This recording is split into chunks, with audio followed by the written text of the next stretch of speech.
Helliconia Spring by Brian W. Aldiss. So this book was copyright 1982, and I have this Berkeley paperback of this one. Some cool cover art and different art on the back. We'll get to this in a minute. And you can read the blurb there, but you'll notice it says it's book one in a trilogy. So we've got Helliconia Spring, Helliconia Summer, and the final book, Helliconia Winter. And Brian Aldiss came up with this idea in the late 70s and did a lot of research on it. And then between 1982 and 1985, he published all three of these books to make up this trilogy. Now, even though I have these paperbacks, a while back I had saw a sale for the ebook editions for like $3, and I went ahead and picked that up, and I'm kind of glad I did. I read the ebook of this, and there was a really good introduction, and then there was 4 appendix to this, where Aldiss was kind of giving all of his stats and the concepts he used, all the math and science to create this world, because most of this book has to do with this very interesting alien world and its unique kind of orbital mechanics. And what the main thing he wanted to do was he wanted to come up with this massive epic science fiction trilogy around this planet that experiences these very long seasons, like thousands of years to go through a seasonal cycle. And so he did a lot of research, talked to scientists, came up with this idea, and I'll get into this idea a little bit more. It came from the appendix. I don't think it's a spoiler, but it's really fascinating. And then he wrote these books, and then later some astronomers and scientists discovered a star system that seemed to act like this. So when Aldiss conceived this idea, it was just theoretical. Nothing had been really factualized, nothing had been proven. And then later they came along and found a system that operated similar to this. And that was pretty cool. And Aldiss talked about that in the introduction. He's a little bitter they didn't give him any credit on it, but it was pretty interesting. So let's get into that first. I found it very fascinating. I was a little mixed on this book overall, and we'll get into that more later, but this idea of this planet is really cool. So the planet is Helliconia, and it orbits a star, and there's 4 planets that orbit this star. It's the third from the star. And this is a star around the same size as our sun.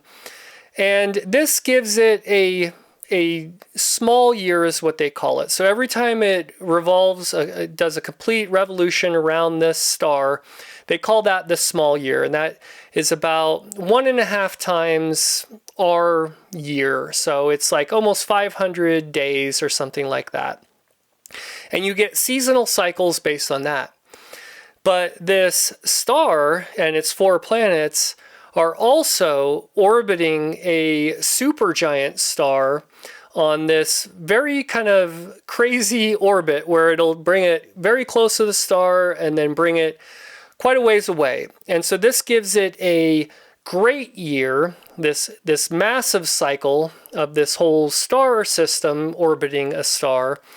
And this great year takes about 2,600 years for one complete cycle.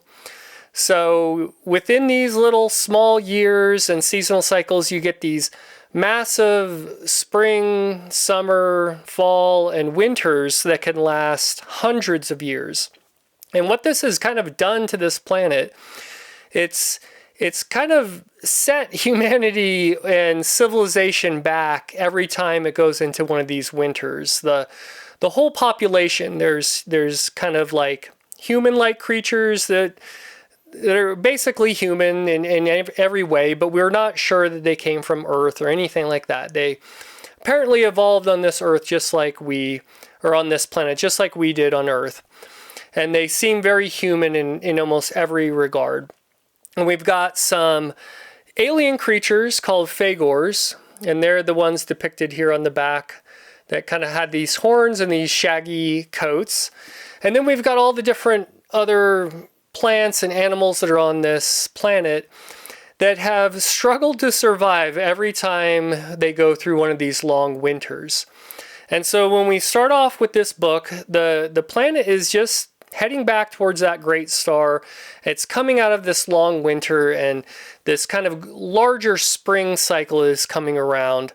And we have these humans and these aliens and everyone kind of coming out of this long cycle and starting to see things for the first time, seeing artifacts and cities that were buried in snow, and they have all this mythology. They're really unsure of these cycles, or they don't really understand how this works, because it basically resets their society in a way every time they go through this cycle. So that part is really fascinating. And most of the story is kind of a glimpse of this culture coming out of that society, that long winter, and coming into spring for the first time in a long time. It's done really well in some aspects. Like you do have this science fictional element at the core of this novel. You'll have the humans looking up and seeing the different suns at different levels, and they have all these unique ideas about what's really going on, and it's inserted into the story in a really cool way. But mostly this whole book reads really kind of like a Stone Age fantasy novel, because there's very little technology. There's a lot of myth and lore and religion, and a lot of humans just struggling to survive. There's this weird interaction with them and these aliens called the Fagors. And it's just kind of a long, drawn out story in that kind of setting. Now, there is one other very science fictional aspect to this book. And once again, it's not really a spoiler because it's brought up pretty early on, but we have some Earth-based humans that have traveled all the way from Earth. That were almost like 1,000 light years away. They've traveled out here, and they're in a orbiting space station kind of monitoring and watching this planet Helliconia as it's coming out of this winter. They're sending information back to Earth. At first, you're not sure exactly what they're doing. Even by the end, you get a little bit more information about what this research team is doing and studying, but it's still kind of unclear in book one the exact purpose of this group. And Aldiss also wanted to write something that would he wanted a concept in here that would prevent these Earth-based humans from coming down to the surface of the planet and interacting with these other humans or aliens in any way, shape, or form. So he came up with this concept. I won't get into it too much. You can almost think of it kind of like as a virus. They even mention it kind of that way. But it brings some like biological science into the series, or to the novel as well, that was pretty interesting.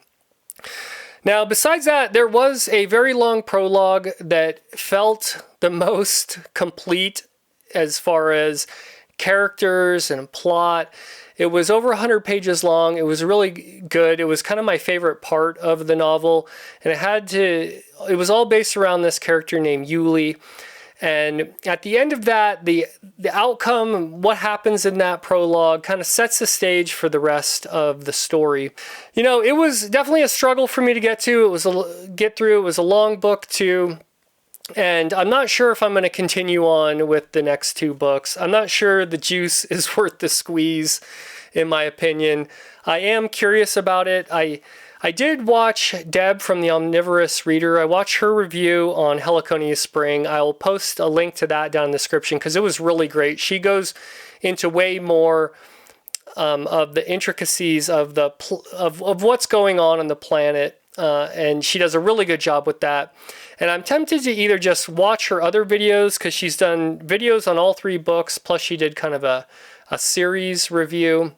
And so, or, you know, I might do that, or I might pick her brain next time I talk to her and see if I'm going to like the rest of the series, or My last option is to maybe find this on audiobook. I think that would be a good option for me to listen to this on audiobook. I think I could follow it enough in that format and maybe get something out of it that way. So, you know, that's for now. I'm not going to continue book 2 and 3. There's some other Aldiss books that I would like to read before I can even possibly continue on this series. But, you know, let me know what your experience was with the Helliconia series or book 1 or however far you made it.